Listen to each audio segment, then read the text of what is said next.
الحمد لله رب العالمين والصلاة والسلام على خاتم النبيين وعلى آله وصحبه أجمعين أما بعد فأعوذ بالله من الشيطان الرجيم بسم الله الرحمن الرحيم قال الله تعالى في سورة آل عمران وكيف تكفرون وأنتم تتلى عليكم آيات الله وفيكم رسوله ومن يعتصم بالله فقد هدي إلى صراط مستقیم۔ ترجمہ: اور تم کس طرح کافر ہوتے ہو اور تم پر پڑھی جاتی ہیں آیتیں اللہ کی اور تم میں اس کا رسول ہے، اور جو کوئی مضبوط پکڑے اللہ کو تو اس کو ہدایت ہوئی سیدھے رستے کی۔ پچھلی آیت کے اندر ہم نے پڑھا کہ اللہ سبحانہ وتعالی نے مسلمانوں کو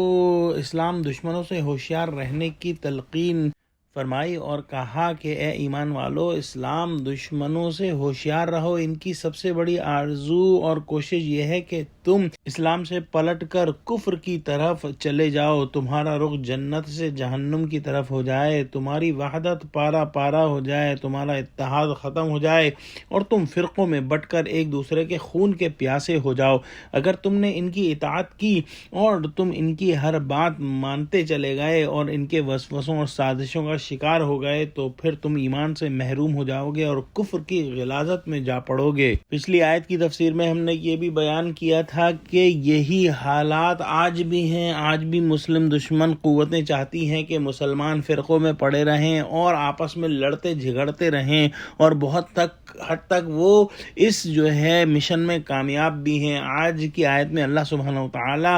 ارشاد فرما رہے ہیں کہ ایسی حالت میں جبکہ تم دن رات اللہ کا کلام پڑھتے اور سنتے ہو اور اللہ کا رسول بھی تمہارے اندر موجود ہے، ان دونوں معجزوں کی موجودگی میں تمہارا کفر کرنا اور کافروں کی بات پر کان دھرنا کتنا عجیب ہے۔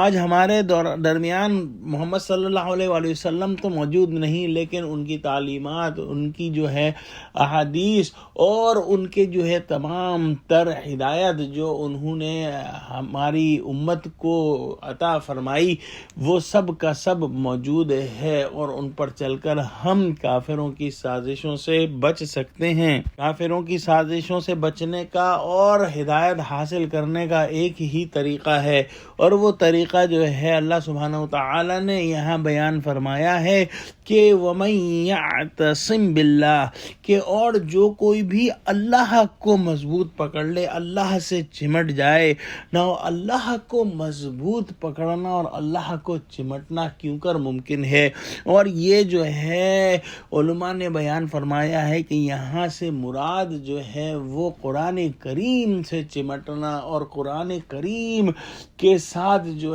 ہے وہ وابستہ رہنا مراد ہے۔ اور جو کوئی قرآن کریم سے چمٹ گیا اور قرآن کریم کی ہدایت کے اوپر اس نے عمل کیا تو اس کو پھر کافر اور جو ہے اسلام دشمن قوتیں متاثر نہیں کر سکیں گی۔ جو اسلام دشمن عناصر ہیں وہ اپنے بغض اور حسد کی آگ میں جل رہے ہیں، اور ان کی ناپرور کافروں کی سازشوں اور وسوسوں کا ایک مؤثر علاج یہ ہے کہ اللہ کے دامن کو، یعنی اللہ کی کتاب کے دامن کو مضبوطی سے تھام لیا جائے۔ کتاب اللہ سے مضبوط تعلق قائم کرنے والا انسان راہ راست سے کبھی بھی نہیں بھٹک سکتا۔ اگلی آیتوں کے اندر یہ مضمون دوبارہ آ رہا ہے کہ وَاعْتَصِمُوا بِحَبْلِ اللَّهِ جَمِيعًا وَلَا تَفَرَّقُوا، کہ مضبوط پکڑو اللہ کی رسی یعنی قرآن کو سب مل کر، اور آپس میں تفرقہ بازی میں مت پڑو، پھوٹ میں مت پڑو۔ اور آج کا مسلمان ان آیتوں کو اگر سمجھ لے اور یہ جان لے کہ آپس کی فرقہ واریت کس قدر بری چیز ہے کہ وہ انسان کو ایمان سے لے کے کفر تک لے جاتی ہے، تو پھر مسلمان آپس میں دوبارہ سے متحد ہو سکتے ہیں، شیر و شکر ہو سکتے ہیں۔ دعا کرتے ہیں کہ اللہ سبحانہ وتعالی مسلم امہ کو ہر طرح کی فرقہ واریت اور گروہ بندی سے محفوظ کر کے ایک امت واحدہ بنا دے، جیسا کہ حضور صلی اللہ علیہ وآلہ وسلم اس امت کو چھوڑ کر گئے تھے۔ آمین۔ وآخر دعوانا الحمدللہ رب العالمین، والسلام علیکم ورحمۃ اللہ وبرکاتہ۔